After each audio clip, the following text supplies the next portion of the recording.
Hello everybody, this is the M-Crew Dude. If you've ever browsed the kids section of Netflix or dug your hand into the $5 movie bin at Walmart, then I'm sure you've come to realize that there's no shortage of Finding Nemo ripoffs. We all remember Pixar's 2003 film, and at this point it needs no introduction. We all remember the characters, the story, and the lessons learned along the way. As I said with Africa's Most Wanted, there is a desire to capitalize on a greater film's success. While many people would instantly think of Shark Tale when it comes to Finding Nemo ripoffs, I'm talking more like A Turtle's Tale, The Reef, Seafood, and Izzy's Way Home. Films that have little to no animation budget and just crap out whatever they can to cash in on the success of the original. The film that I will be looking at today is a more obscure film called Deep.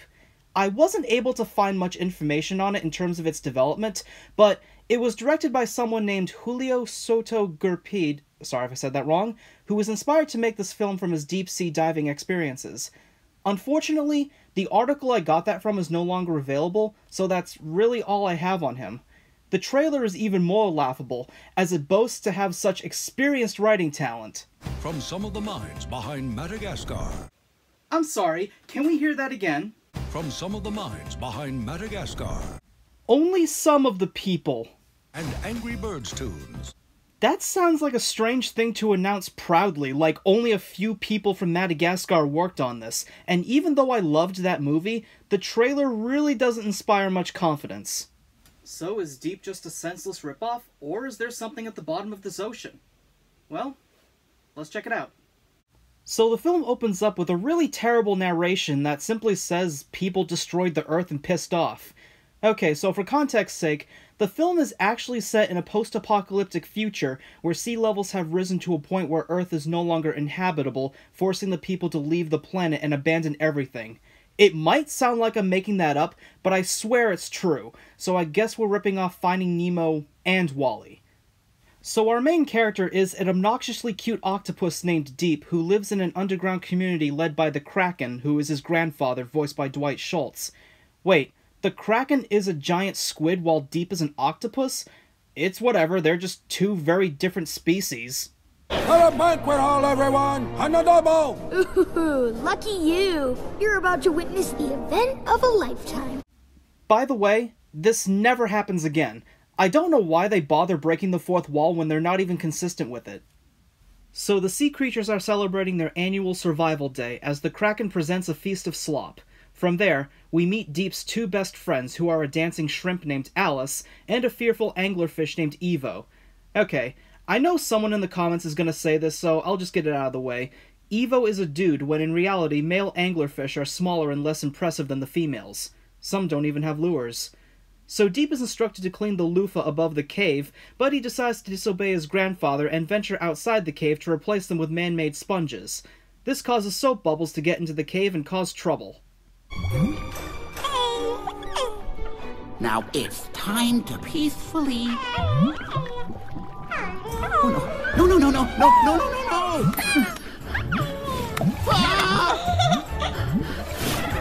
Don't drop the baby. Don't drop the... The Kraken furiously reprimands Deep for his screw-up and warns him to stay inside the colony. Enough! Everyone in this colony is a member of a team. We support each other. We listen to each other. It's how we've survived all these years, and if you're not working with the team, you're working against it. So tell me, Deep, are you a team player or not? This guy should be in charge of the quarantine effort. So Deep ignores his grandfather's advice again and travels outside the cave with Evo and Alice to mess around with more human artifacts. Deep then finds a large torpedo that he launches, which then explodes and causes a massive rock to fall into the cave, trapping everyone inside as lava floods the area. With this amount of recklessness, you might instantly start to hate Deep, and well, you're not alone.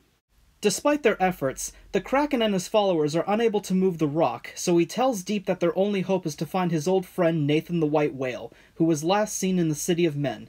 So Deep, Alice, and Evo set out to find this whale even though he could very well be dead or living somewhere else.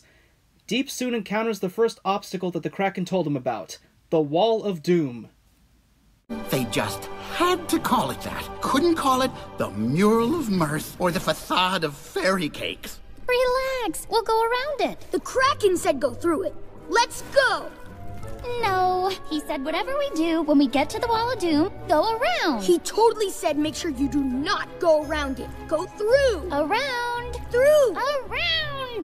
The Kraken simply told him to go past it, so that's on him for not being specific, but I always wondered what would have happened if Marlin and Dory went through the trench. Seriously, they couldn't have come up with something better than taking ideas from its source material? So they decide to go through the cave, and everything turns out okay despite Deep's terrible leadership, and then they come across the sunken wreck of the Titanic. Oh no! But hey, at least there are no singing dogs or sharks, just a singing vampire squid. Ah, damn it.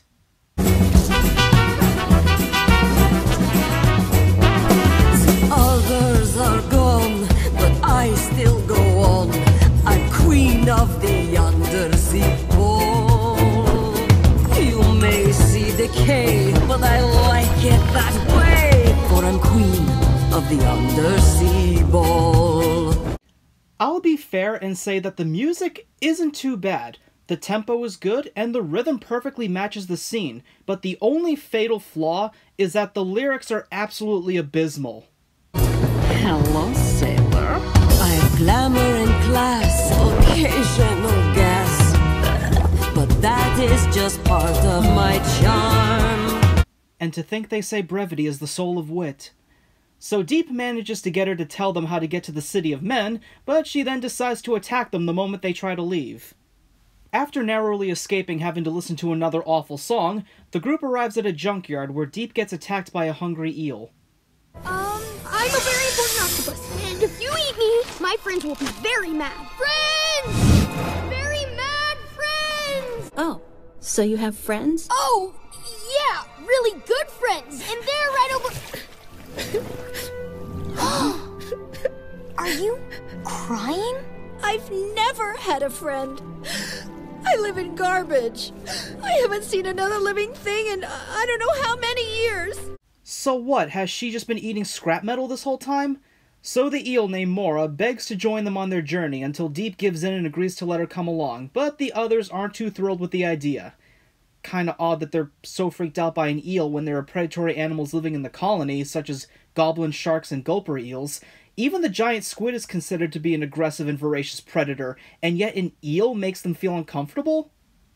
Come on, she's got an honest face. And an unhingeable jaw! I say she's in. Okay, team, let's move! Yeah, after she just tried to eat you. The group soon tires after a full day of traveling, and they try to find a place to settle for the night. Maybe one of your bedtime stories will make you sleepy. Really? Okay. So, once upon a time, there was this brave fish. Was it a lanternfish by any chance? Yes, in fact. But no interrupting, Deep, or you get a timeout. Anyway, this lanternfish, Evo was his name. He was so brave, he could swim anywhere. Ugh, I hate self-insert protagonists. Night, Deep. Night, Mara. Night, Alice. Night, Deep. Night, Mora. Night. Friends. And in case you thought this movie couldn't get any cringier, this happens. Mara! Huh? Mora! Let us out! Where? Here! You ate us! Hi, guys. Is it morning? I got this. Oh, Out! Out! Look, let's give her the benefit of the doubt until she actually digests and eliminates us. Gross! Okay, this usually works. Relax me. relax you. I'm the one about to be shot through your butt. Oh, quiet! Mora, what can we do? I like my tummy rubbed. Tickles! Higher! Lower! Lower!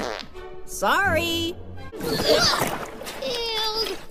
Oh, gross! Phew! That was close. Wow, I feel better. I don't. I got this. Push. Breathe. Breathe. Push. You can do it, Mora! Come on! Just push.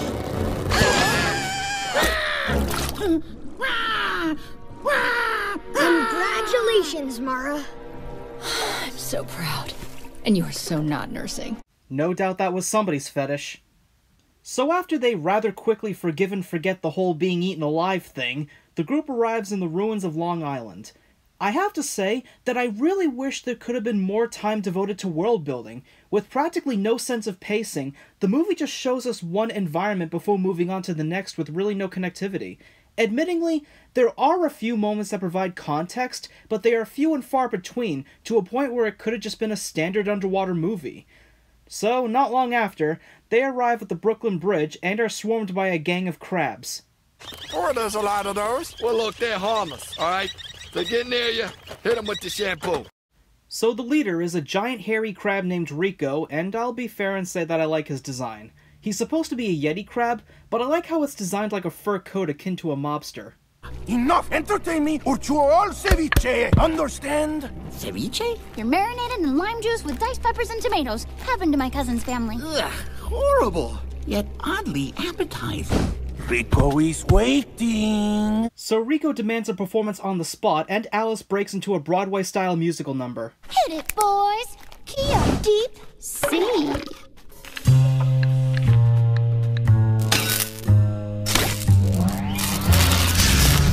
They're underwater! How does this work? Come on, be selfish, shake it, little shellfish. Shake what's in the shell. Shake it, baby! Come on, be selfish, shake it, little shellfish. Shake what's in the shell. Your crab legs are imitation, and you crusty crustacean. So again, the music fits the scene perfectly, and this entire sequence of animation is actually pretty good, but the lyrics are still just as terrible. As they proceed to leave, Rico suddenly wants to bone Alice, but he warns them to stay away from a smiley face, proving that Walmart is still the real corporate evil. Why would you make all this stuff and then destroy it? Yeah, I thought they were supposed to be smart. Disney in a nutshell. So instead of looking for Nathan, they all just dick around in a toy store for a bit, and then they come across a pet store. Huh? Don't worry, Grandpa. We will find Nathan. Look, this could have provided some good social commentary, but they do absolutely nothing with it. Maybe the captivity of the fish tank could have served as an analog to the colony and how they are incapable or unwilling to explore the outside world. There's no reflection on anything here, so it just feels like wasted potential. Deep and the others then enter a subway system, and they have completely run out of ideas to a point where Deep just starts shouting Nathan's name. Listen, guys. This plan may be weak, but it's all we got. Nathan! Nathan! It's him! Wait, why would he yell his own name? Unless he's lost too. Oh no! I might eat you just so I don't have to listen to you. So they find a subway train that Deep of course knows how to operate, and they drive it out of the tunnel even though you would think the wheels would be so damaged to a point where they couldn't possibly move. The train then crashes into a massive tanker that has spilled toxic waste into the water, and they find the smiley face that Rico warns them about. Look there! The smiley face! This way, guys! No! The crabs told us to stay away from the smiley face! Oh no! I don't like this! So the group then gets attacked by a swarm of zombie fish that were mutated by radiation, but Deep quickly comes up with a plan to capture them. Not sure how Evo can squeeze his fat ass through the net when the zombies are easily thwarted by, but okay. You gonna listen to crabs? Are you gonna listen to...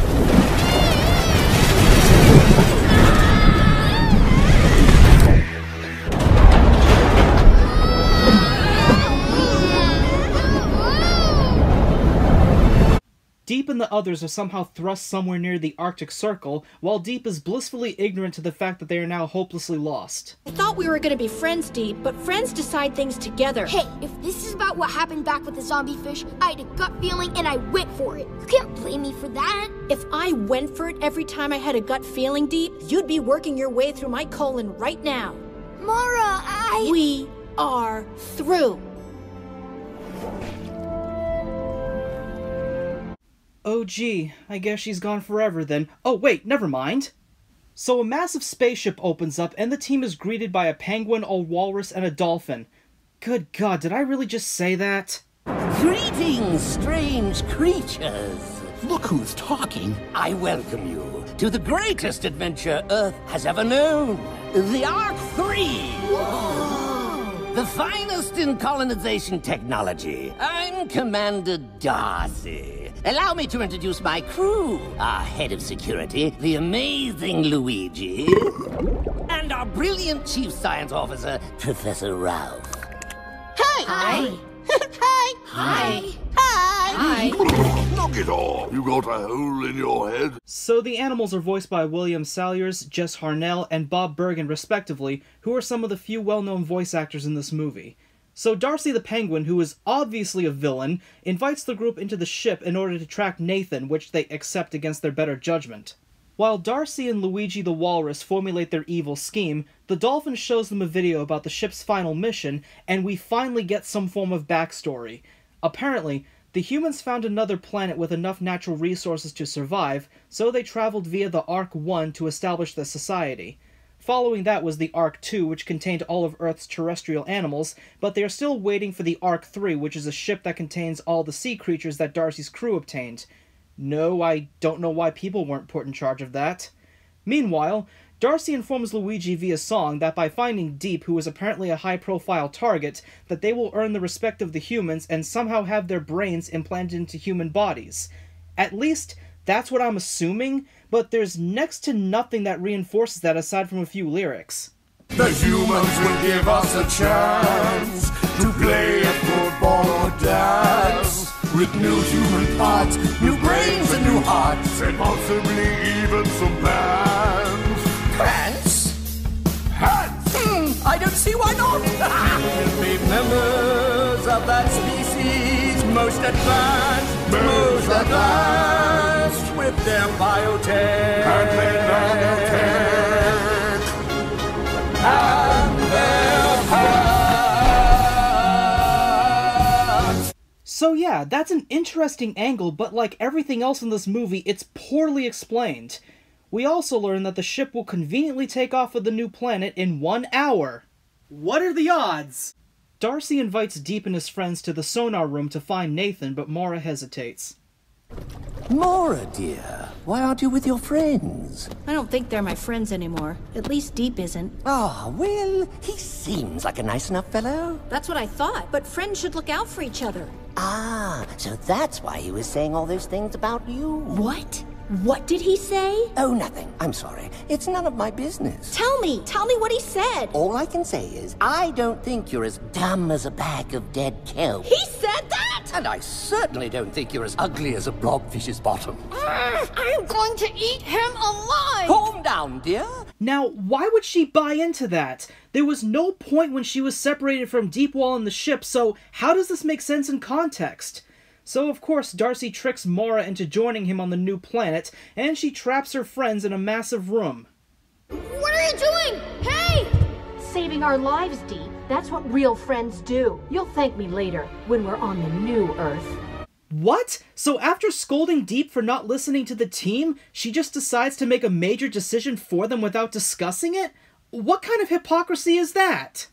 As it turns out, Nathan has been imprisoned on the ship, which is odd since you would think Darcy would keep Deep away from Nathan knowing they're looking for him. As Darcy initiates the cryo-freeze, Deep and the others learn to work together to overpower the machine and shut it down. Alice performs a seductive striptease to get inside the machinery, while Evo electrocutes himself to overpower the circuitry, I think. Deep then apologizes to Mara, who decides to forgive him for his impulsiveness and allows him to escape. The team regroups and then confronts Darcy's crew, who in turn initiates the launch sequence. As Deep tries to terminate the countdown, Evo sacrifices himself by taking a freeze ray shot, but this doesn't accomplish much as the sequence is locked. The team manage to outsmart the animals and defeat Luigi through the most convenient Deus Ex Machina ever, and they release all of the fish as the ship begins to take off.